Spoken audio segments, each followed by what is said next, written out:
नमस्कार दोस्तों, मैं हूं आपका दोस्त मनीष और आप देख रहे हैं एडको क्लासेस को। दोस्तों, आपको स्क्रीन पर एक टैगलाइन दिख रहा है BPSC TRE 4 PGT and TGT. लेकिन इसका मतलब ये नहीं है कि ये सिर्फ और सिर्फ बीपीएससी टीआरई के लिए है। आगामी जो भी एग्जाम्स है टीचर से रिलेटेड, चाहे वो एनवीएस हो, केवीएस हो या फिर रेलवे टीचर एग्जाम्स या यूपी टेट हो, सारे एग्जाम्स में DSSB और यहाँ तक कि जो नेट यूजीसी नेट होती है इंग्लिश का, स्पेशली उन सारे एग्ज़ाम्स में ये वीडियो काफ़ी ज़्यादा इम्पॉर्टेंट होने जा रहा है। दोस्तों, आप सभी के लिए उन सारे क्वेश्चंस को मैं डिस्कस करने जा रहा हूँ जो जनरली एग्ज़ाम्स में पूछे जाते हैं। यूनिवर्सल ऑलवेज फेवरेबल रहता है, एग्ज़ाम का फेवरेट क्वेश्चंस मैं आपके लिए लेकर आता हूँ और आप सभी को हेल्प करेगा ये वीडियो। प्लीज़ कंटिन्यू बने रहेंगे और देखते रहेंगे अंत तक।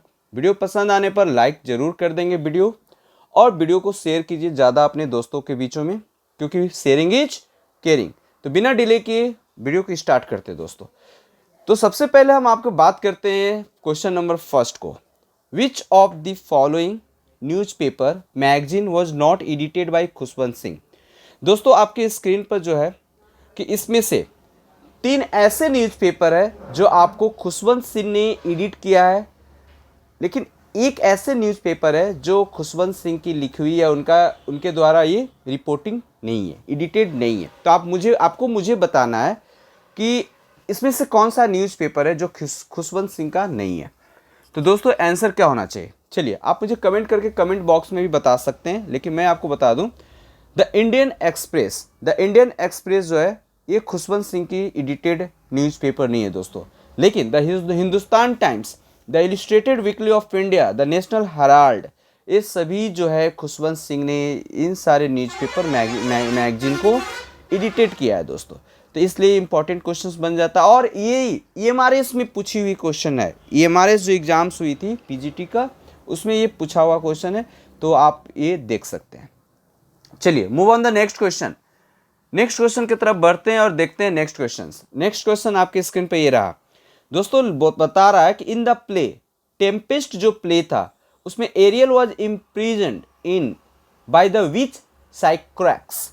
ओके, तो बताना है कि टेम्पेस्ट में जो एरियल था, जो जिसको इम्प्रिज्ड कर दिया गया था, वो क्या था? आइलैंड, ट्री, फोर्ट या कैसल। कैसल का मतलब होता है दोस्तों किला, कैसल में किला। तो इसका आंसर आप मुझे बताएंगे। तो आंसर क्या होना चाहिए? आंसर जो हो जाएगा आपका ट्री हो जाएगा। ट्री, कौन सा ट्री की बात हो रही है? Pine tree. दोस्तों, यहाँ पर पाइन ट्री की बात हो रही है।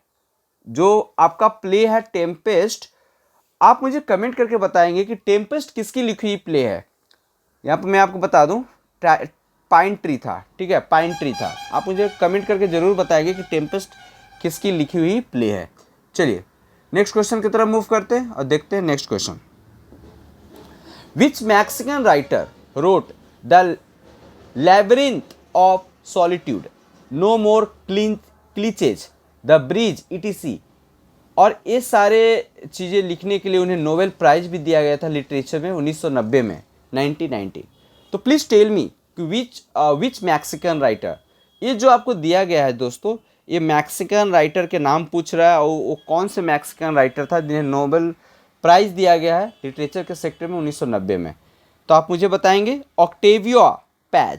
ऑक्टेवियो पैच करके जो मैक्सिकन राइटर थे, उन्हें नोबेल प्राइज़ दिया गया था, ठीक है। तो आंसर क्या हो जाएगा?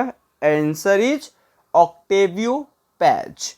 चलिए, आगे की तरफ मूव करते हैं, नेक्स्ट क्वेश्चन की तरफ मूव करते हैं।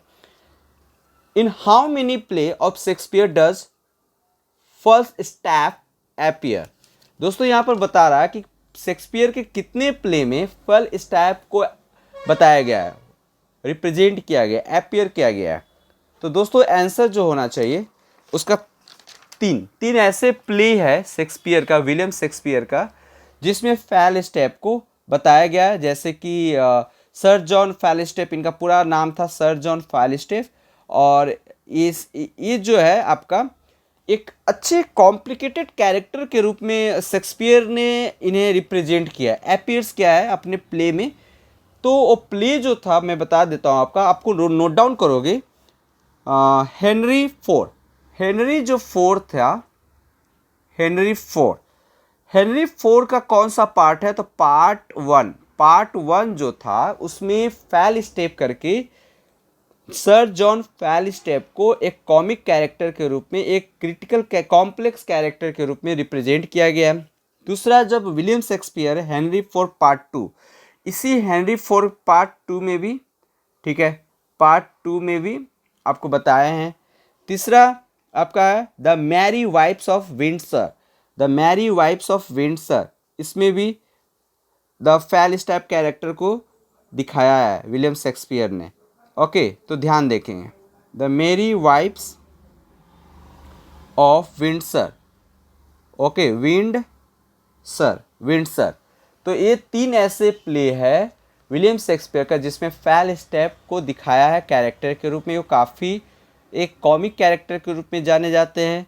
ओके, और जो मतलब जनरली जो सर्व करता है विलियम शेक्सपियर के अनुसार, वो एक फ्रेंड के रूप में भी, फॉयल एंड पॉलिटिकल कमेंटेटर के रूप में भी विलियम शेक्सपियर ने इस चीज़ों, ये प्ले में मतलब इनके बारे में, इनकी क्वालिटी के बारे में बताया है। दोस्तों नेक्स्ट क्वेश्चन की तरफ मूव करते हैं और देखते हैं नेक्स्ट क्वेश्चन आपके स्क्रीन पर क्या है। तो often consider the national poet of Chile और Nobel prize in literature in 1971। दोस्तों क्वेश्चन ये है कि चिली का इन्हें नेशनल पोएट भी कहा जाता है और उन्हें नोबेल प्राइज दिया गया था 1971 में। आपको बताना है इन चारों में से कौन से चिली का नेशनल पोएट कहा जाता है, उन्हें नेशनल और लिटरेचर में नोबेल प्राइज दिया गया है। तो मुझे आप बताइए। Pablo Neruda, very good, your answer is Pablo Neruda. तो आपका आंसर पाब्लो नेरूडा हो जाएगा।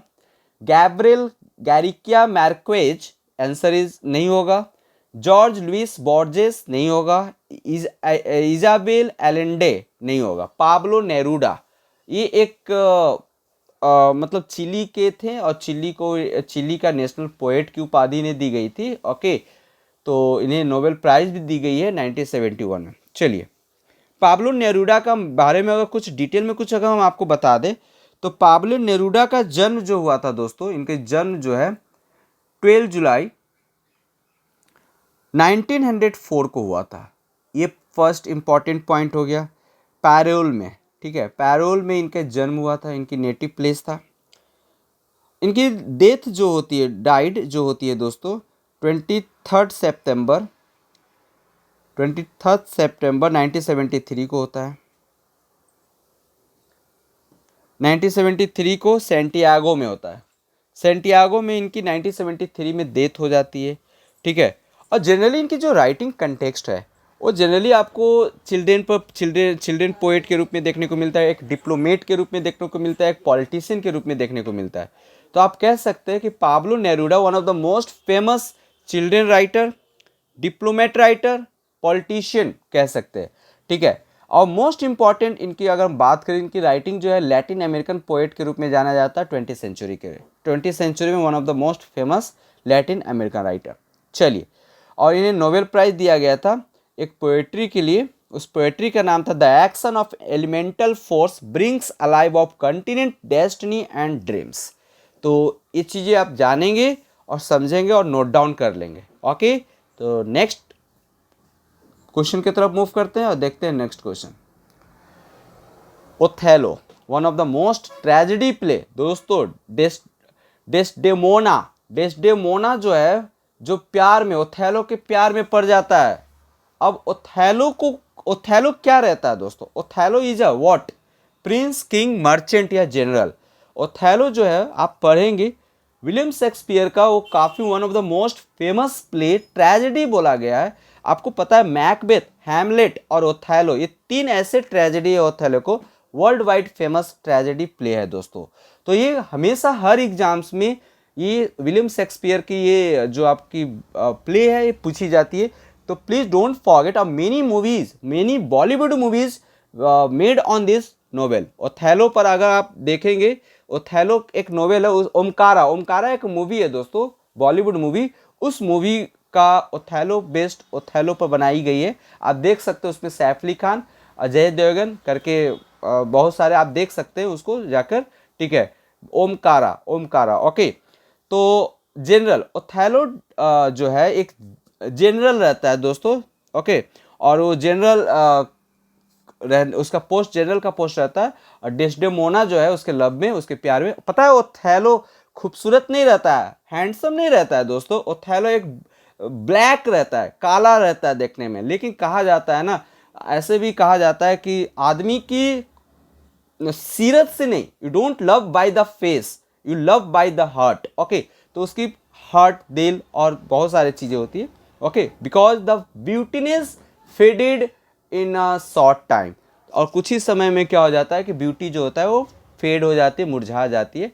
तो we always love to on each once या once one by heart. Okay, so इसका आंसर जो हो जाएगा दोस्तों जनरल हो जाएगा, जनरल। ओके, तो आगे देखते हैं, नेक्स्ट क्वेश्चन की तरफ मूव करते हैं। और नेक्स्ट क्वेश्चन आपके स्क्रीन पर ये रहा। चलिए कुछ ओथेलो के बारे में समझ लेते हैं। ओथेलो को कुछ डिटेल बता देता हूँ। ओथेलो एक ट्रेजेडी है जो विलियम शेक्सपियर ने इसको अराउंड 1603 में क्या किया था, प्ले किया था। और इसकी जो सेटिंग है दोस्तों, वेनिस एंड साइप्रस इसकी सेटिंग रहा है। ओके, वेनिस, ये आप ये लिख लेंगे, वेनिस एंड साइप्रस इसका सेटिंग रहा है। इसकी सेटिंग, इस प्ले का सेटिंग वेनिस और साइप्रस रहा है दोस्तों। और play depict Moorish military commander Othello के बारे में है। और जो डेस्डेमोना है वो वाइफ है। इनफिडेलिटी, ओथेलो एक जनरल है। वेनेटियन मिलिट्री में ओथेलो एक जनरल के पोस्ट पर रहता है और उसी से डेस्डेमोना को लव हो जाता है। चलिए अब आगे आते हैं, नेक्स्ट क्वेश्चन की तरफ मूव करते हैं। नेक्स्ट क्वेश्चन देखते हैं दोस्तों, आपके स्क्रीन पर ये रहा। Who wrote things fall apart. Okay, किसने थिंग्स फॉल अपार्ट लिखा था, जो एक फर्स्ट नोवेल के रूप में जाना जाता है उस राइटर का नाम बताना। One of the most famous जो ये नोवेल है। ओके, आपको पता है दोस्तों नोवेल जो वर्ड है ना, ये नोवेला से है। नोवेला का मतलब होता है द न्यू थिंग्स। ओके, तो आप देखेंगे इसका जो आंसर होना चाहिए Chinua Achebe. Okay, C H का साउंड कभी कभी अकेबे भी पढ़ सकते हैं दोस्तों, अचेबे। ओके, चिनुआ अचेबे तो एक नाइजेरियन ऑथर रहे हैं दोस्तों, चिनुआ अचेबे जो है। ओके, नाइजेरियन ऑथर रहे, ये please don't forget it, write down. Nigeria के थे ये। ओके, और द थिंग्स फॉल अपार्ट एक मतलब काफ़ी फेमस डेब्यूट नॉवेल रहा है। ओके, ये डेब्यूट नॉवेल रहा है, लिख लेंगे, डेब्यूट नॉवेल। ओके, और इसको लिखा गया था 1958 में, 1958 में लिखा गया है। ओके, और ये जो पोर्ट्रे करता है द लाइफ ऑफ ओक्नोकोवा। ओके, एक कैरेक्टर है ओक्नोकोवा कैरेक्टर, उसी के लाइफ को स्केच करता है, पोर्ट्रे करता है। Traditional influential leader of the fictional Igbo clan Umuofia करके हम बोल सकते हैं। और इसकी थीम जो जनरली देखने को मिलता है, चिनुआ अचेबे जनरली जो राइटिंग करते थे, उनकी जो राइटिंग में cultural, religion, masculinity, women in the pre colonialism, इन सारी चीज़ों को देखने को मिलता है। तो Chinua Achebe one of the most Nigeria author. चलिए अब नेक्स्ट क्वेश्चन की तरफ मूव करते हैं दोस्तों, इतना डिटेल आपके लिए काफ़ी एनफ होगा।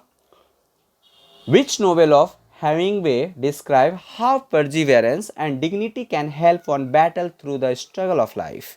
तो आप मुझे बताएंगे इसमें से किस नोवेल में ये how perseverance and dignity can help one battle through the struggle of life करके ये इन्होंने बोला है। ये स्टेटमेंट जो है आपको बताना है किस नोवेल में मेंशन की गई है, हेमिंगवे के द्वारा। Hemingway, okay, Ernest Hemingway, American writer, काफ़ी फेमस अमेरिकन राइटर है, ठीक है, 20वीं सेंचुरी की। तो आप मुझे बताइए क्या होगा आंसर दोस्तों। The old man and the sea, the old man and the sea, correct answer. The old man and the sea is the correct answer. Okay, चलिए तो इसमें है क्या दोस्तों, आगे देखते हैं। The old man and the sea के कुछ थोड़ा हम डिस्कस कर लेते हैं दोस्तों। ये जो नोवेल है ना, ये आपको मतलब लिखी गई थी, पब्लिश की गई थी 1952 में। 1952 में इसको पब्लिश किया गया था। और ये अमेरिकन राइटर अर्नेस्ट हेमिंगवे के द्वारा लिखी गई है दोस्तों। ये चीज़ें भूलना नहीं है, ये जितने भी आपको नोवेल इसमें दिख रहा है ना, सब अर्नेस्ट हेमिंग्वे के द्वारा ही लिखी गई। The farewell to arms, the sun also rises, the old man and the sea, for whom the bell tolls. लेकिन ये लाइन जो है ना, how perseverance and dignity can help on battle through the struggle of life, ये mention किस novel में? The old man and the sea में। दोस्तों the old man and the sea की और हम बात में बताते हुए चलते हैं कि ये जो नोवेल है ना, it was the last major fictional novel, एक फिक्शनल वर्क रहा है। ओके, फिक्शनल वर्क रहा है किसका? हेमिंग्वे का। ओके, फिक्शनल वर्क रहा है और ये published his lifetime. It tells the story of Santiago and the fisherman. ये स्टोरी जो है सैंटियागो का है, एक एन एग्जिन fisherman and his long struggle of catch a giant marlin. मतलब एक फिशर में, एक मछुआरे की कहानी है दोस्तों, जो अपनी लाइफ में स्ट्रगल करता है, जो एक मछली मतलब जाइंट मैरलिन को पकड़ने के लिए वो स्ट्रगल करता है। तो इस तरीके से कहानी आप जाकर देख सकते हैं, पढ़ सकते हैं। जॉनर इसकी जो है लिटरेरी फिक्शन रहा है दोस्तों। अवार्ड जो है इनको मिला है, पुलिजर अवार्ड मिला है इस फिक्शन के लिए 1953 में, नोबेल प्राइज मिला है 1954 में दोस्तों। ओके, तो ये सारी चीज़ों के देख लेंगे। अब हम बात करते हैं a farewell to arms. Farewell to arms जो है दोस्तों, ये भी अर्नेस्ट हेमिंग्वे के द्वारा ही लिखी गई है। ये पब्लिश्ड हुआ था 1929 में। कभी कभी क्या है ना, कभी कभी दे दिया जाता है, ईयर दे दिया जाता है और क्रोनोलॉजिकल ऑर्डर में अरेंज करने के लिए दे दिया जाता है। तो ये ध्यान रखेंगे, सबका पब्लिकेशन डेट आप याद रखोगे। 1952 जो है the Ernest the old man and the sea 1952 ये रहा है, और 1929 द फेयरमैन टू आर्म्स रहा है दोस्तों 1929। दोस्तों आगे हम बात करेंगे the it is the first person around of an America Frederic Henry serving as a lieutenant okay in the ambulance corps of the Italian army. तो इटालियन आर्मी को लेकर इसमें मेंशन की गई है दोस्तों। ये नोवेल जो है डिस्क्राइब करता है एक लव अफेयर को, जो एक अमेरिकन एक्सपेट्रिएट, मतलब एक अमेरिकन एक्सपेट्रिएट जो बाहर के रहने वाले लोग को एक्सपेट्रिएट कहा जाता है। ये एक लव बेस्ड नोवेल है। डिस्क्राइब करता है दो लव अफेयर्स का, जो एक नर्स रहती है कैथरीन बार्कले, कैथरीन बार्कले जो रहती है, वो उनको लव हो जाता है। ओके, एक अमेरिकन एक्सपेट्रिएट से लव हो जाता है और उसी के बेस पर ये नोवेल है दोस्तों। चलिए, द सन ऑल्सो राइजेज करके हम लोग देख लेते हैं। ये भी अर्नेस्ट हेमिंग्वे के द्वारा लिखी गई है और ये पब्लिश्ड हुई थी 1926 में। ध्यान रखेंगे 1926 में ये पब्लिश्ड हुई थी और ये दो पार्ट में पब्लिश्ड हुआ है। ओके, यूएसए में जो है स्क्राइबनर ने किया था, और एक साल के बाद जोनाथन कैपे ने पब्लिश किया था लंदन में। ओके, फिस्टा टाइटल के नाम से इसको पब्लिश किया था, गया था लंदन में। ओके, और यूएसए में स्क्रैबनर ने किया था। तो इस तरह से देख सकते हैं। और द पोर्ट्रे, ये जो मतलब चित्रण करता है अमेरिकन एंड ब्रिटिश, एक अमेरिकन और ब्रिटिश जो बाहर के रहने वाले लोग जो होते हैं, उसको एक ट्रैवल करते हैं, एक जर्नी करते हैं पेरिस से लेकर फेस्टिवल ऑफ सैन फ्रामिन एंड पामलोना तक, और उसी के बेस पर ये लिखी गई है। Watch the running of the bulls and a bull fight को लेकर भी इसमें लिखी गई है। It is an early modernist novel के रूप में ये सन ऑल्सो राइजेस के रूप में जाना जाता है दोस्तों। नेक्स्ट जो है for whom the bell tolls, इसको पब्लिश्ड जो पब्लिकेशन डेट है 1940 है दोस्तों। तो आप देख सकते हैं 1926, 1929। द सन राइजेज को लिखा गया 1926 में, द फेयरवेल टू आर्म 1929 में, the for whom the bell tolls 1940, the old man and the sea 1952। दोस्तों the for whom the bell tolls जो है ये भी अर्नेस्ट हेमिंग्वे के द्वारा लिखी गई है, 1940 पब्लिकेशन डेट रहा है। और ये जो स्टोरी है रॉबर्ट जॉर्डन पर है। ओके, रॉबर्ट जॉर्डन के बारे में बताता है। अ यंग अमेरिकन वॉलंटियर रहता है, attach to a republican guerrilla unit से ज्वाइंट रहता है during the Spanish civil war. ठीक है, इसके जॉनर की अगर हम बात करें तो ये वॉर नॉवेल है दोस्तों। For whom the bell tolls एक वॉर नॉवेल है, ध्यान रखेंगे, राइट डाउन कर लेंगे। ओके, वॉर नॉवेल से पब्लिकेशन जो डेट रहा है, प्लेस रहा है, सॉरी प्लेस यूनाइटेड स्टेट रहा है, इसकी यूएस से रहा है, यूएस। ओके, अब हम लोग नेक्स्ट क्वेश्चन की तरफ मूव करते हैं दोस्तों। वीडियो ज़्यादा लंबा हो जाएगा, इसलिए देखते हैं, अगर लास्ट क्वेश्चन देखेंगे उसके बाद हम लोग क्या करेंगे, बंद कर देंगे।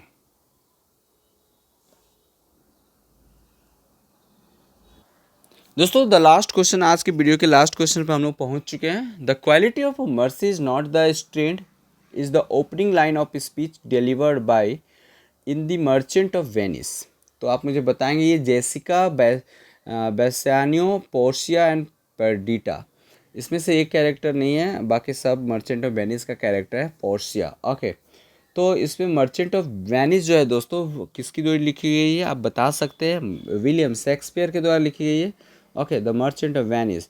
तो इसमें कह रहा है the quality of mercy is not strength, तो ये पोर्शिया को बोला गया है दोस्तों, पोर्शिया को। ओके, ये ऐसा माना जाता है, ऐसा बिलीव है, विश्वास है कि विलियम शेक्सपियर ने विलियम